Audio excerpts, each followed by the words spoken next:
नमस्कार। एट गिरी स्टोरी की इस जिला सीरीज में आपका स्वागत है। आज हम सफर करेंगे सिरोही का। आप देख रहे हैं 3 मिनट में राजस्थान के सभी जिले। ये वो सीरीज है सिर्फ @गिरी स्टोरी पर, जहां राजस्थान जीके को हम एक कहानी में पिरो देते हैं। पिछले एपिसोड में हमने डूंगरपुर की जनजातीय विरासत को जाना था, है ना? तो आज चलिए वहां से आगे बढ़ते हैं राजस्थान के एकमात्र, जी हां, एकमात्र पर्वतीय जिले की ओर, सिरोही। सिरोही, जहां अरावली मानो आसमान छूने लगती है और माउंट आबू पूरे राजस्थान को अपनी ठंडक देता है। चलिए इसी खास पहचान को थोड़ा और गहराई से समझते हैं।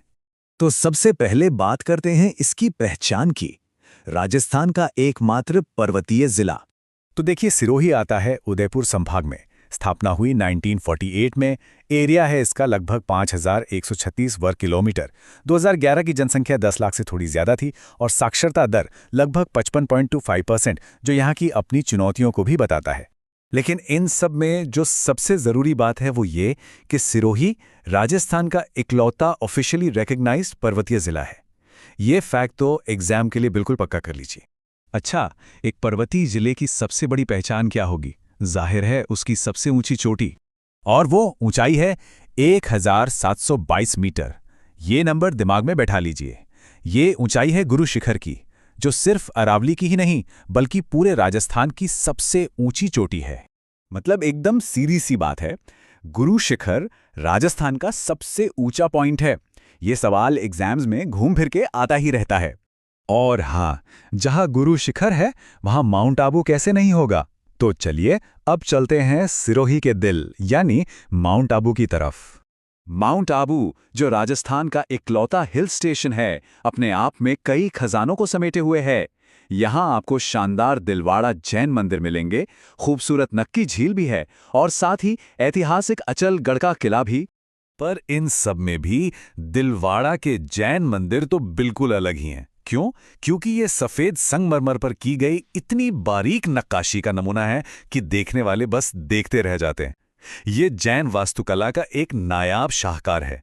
चलिए अब जानते हैं कि इस पहाड़ी इलाके में संस्कृति और अर्थव्यवस्था की जड़ें कितनी गहरी हैं। यहाँ की खेती को जिंदा रखती हैं लूनी, बाणास और सुकड़ी जैसी नदियां, और इन्हीं नदियों के पानी से यहाँ मक्का, गेहूं, चना और ज्वार जैसी फसलें लहलहाती हैं। और सिर्फ खेती ही नहीं, सिरोही की सांस्कृतिक पहचान भी बहुत मजबूत है। यहाँ भील और गरासिया जैसी प्रमुख जनजातियां रहती हैं। उनकी परंपराएं, उनका गरबा और गौरी जैसा लोक नृत्य आज भी यहाँ की हवाओं में जिंदा हैं। तो एग्जाम के लिए ये पॉइंट भी नोट कर लीजिए। सिरोही भील गरासिया संस्कृति का एक बहुत ही महत्वपूर्ण क्षेत्र है। तो कुल मिलाकर देखें तो आज का सिरोही सिर्फ टूरिज्म के भरोसे नहीं है, बल्कि ये एक ऐसा जिला है जिसकी अर्थव्यवस्था, पर्यटन, वन और कृषि, इन तीनों के बीच एक अच्छा बैलेंस बनाकर चलती है। तो सिरोही का मतलब क्या हुआ? संक्षेप में 3 शब्द याद रखिए: पहाड़, ठंडक और माउंट आबू। तो ये थी सिरोही की कहानी। अब सोचिए, उदयपुर संभाग का अगला जिला कौन सा होने वाला है? इस पूरे सफर में हमारे साथ जुड़े रहिए।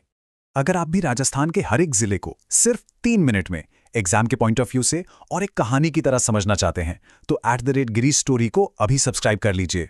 क्योंकि ये वादा है, ये सीरीज राजस्थान के आखिरी जिले को कवर करने तक रुकने वाली नहीं है।